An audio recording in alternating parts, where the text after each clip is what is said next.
Hi అండి అందరికీ. నేను మీ సీత. ఎలా ఉన్నారండి అందరూ? బాగున్నారు కదా? నేనైతే చాలా బాగున్నానండి. మీరు కూడా బాగుండాలని మనస్ఫూర్తిగా కోరుకుంటున్నాను. ఫస్ట్ టైం నా వీడియో చూస్తుంటే ప్లీజ్ సబ్స్క్రైబ్. ఈరోజు రెసిపీ వచ్చేసి మిగిలిపోయిన అన్నంతో ఇలా పకోడీ అయితే చేస్తున్నానండి. చాలా టేస్టీగా, సింపుల్‌గా చేసుకోవచ్చండి. ఉదయం వండుకున్న రైసు ఈ ఈవినింగ్‌కి మిగిలిపోతది కదండీ! సాయంత్రం పూట ఎవరు పెద్దగా అన్నం తినడానికి ఇష్టపడరు కదా! అప్పుడు ఆ రైస్ మిగిలిపోతది కదండీ! ఆ మిగిలిపోయిన అన్నాన్ని మనం పాడేయకుండా ఈ విధంగా పకోడీ చేసుకుంటే చాలా టేస్ట్‌గా ఉంటదండి. పైన క్రిస్పీగా, లోపల స్మూత్‌గా చాలా టేస్టీగా అయితే ఉంటదండి. ఈవినింగ్ టీ టైమ్ స్నాక్స్ కింద కూడా చాలా బాగా ఉపయోగపడుద్దండి. చిన్నపిల్లలు మనకి స్నాక్స్‌ని అడిగినప్పుడు ఈ విధంగా చేసి పెట్టండి. ఇలా అయితే నాకు కొద్దిగా రైస్ అయితే మిగిలిందండి. దీన్నైతే ఒక పెద్ద బౌల్‌లోకి వేసేసుకుంటున్నానండి. ఇలా ఒక బౌల్‌లోకి వేసేసుకున్నాను. వేసేసుకుని ఇలా మెత్తగా అయితే పిసికేసుకోవాలండి. దీన్ని కలిపేసుకోవాలి.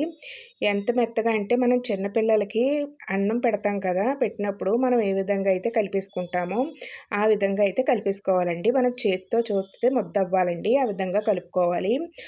ఇప్పుడు సన్నగా తరిగిన ఉల్లిపాయ ముక్కలు కొద్దిగా వేసుకున్నానండి. అలాగే పచ్చిమిర్చిని కూడా కొద్దిగా ముక్కల కింద కట్ చేసుకొని వేసుకున్నాను. అలాగే అల్లం ముక్క అయితే తురుముకుని వేసుకున్నానండి. అలాగే రుచికి తగ్గ సాల్టు, ఇలాగ ఒక స్పూన్ కారం కూడా వేసేసుకుంటున్నాను. కారం ఇక్కడ మన స్పైసీనెస్‌ని బట్టి మనం అయితే వేసుకోవచ్చండి. ఎక్కువ తినేవాళ్ళు ఎక్కువ వేసుకోవచ్చు. తక్కువ తినేవాళ్ళు తక్కువ వేసుకోవచ్చండి. ఒక స్పూన్ ధనియాల పొడి, అర టీ స్పూన్ గరం మసాలా వేసుకున్నానండి. వేసుకొని ఒక 2 రబ్బల కరివేపాకునైతే చిన్న ముక్కల కింద అయితే కట్ చేసుకున్నానండి. ఆటిలిని కూడా వేసేసుకున్నాను. అలాగే కొత్తిమీరను కూడా కొద్దిగా చిన్న ముక్కల కింద కట్ చేసేసుకొని అవి కూడా వేసేసుకున్నానండి. ఇలా వేసేసుకొని మొత్తం అంతా రైస్‌కంతా పట్టించేయాలండి. ఈ విధంగా అయితే మొత్తం అంతా కలిపేసుకోవాలి. ఈ విధంగా కలిపేసుకొని మొత్తం రైస్ అంతా కూడా ఈ విధంగా కలుపుకోవాలండి. ఇప్పుడు ఇందులో ఒక కప్పు శనగపిండి వేసుకుంటున్నానండి.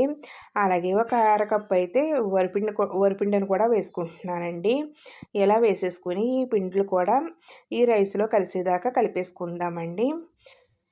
ఇలా కలిపేసుకుందామండి. మనం కొద్దిగా వాటర్ వేసుకుంటూ కలుపుకోవాలండి. ఇందులో చిటికెడు పసుపును కూడా వేసేసుకుందాం. మనకి వాటర్ సరిపోలేదు అనుకుంటే మనకి ఇలా లిక్విడ్ కింద రాలేదు కదండీ!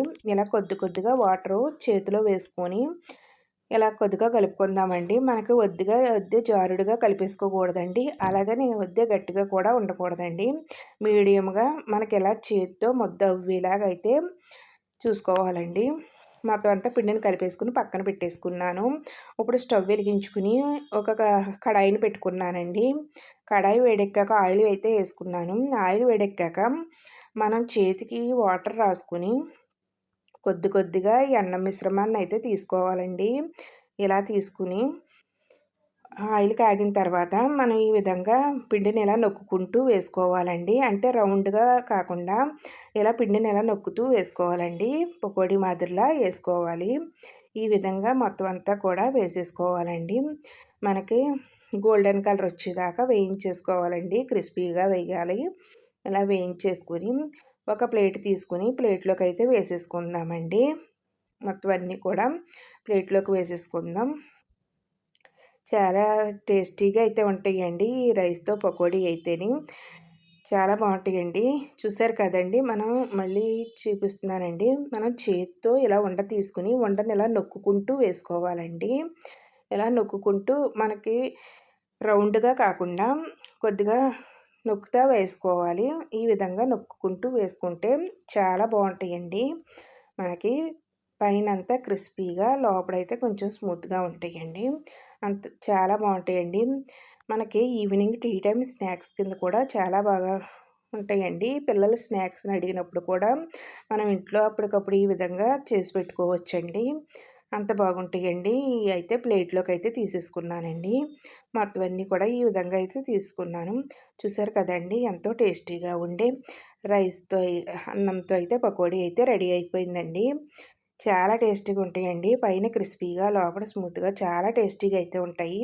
అలాగే నా వీడియో నచ్చితే మీ ఫ్రెండ్స్‌కి, రిలేటివ్స్‌కి షేర్ చేయండి. వీడియో చూసి లైక్ చేయండి.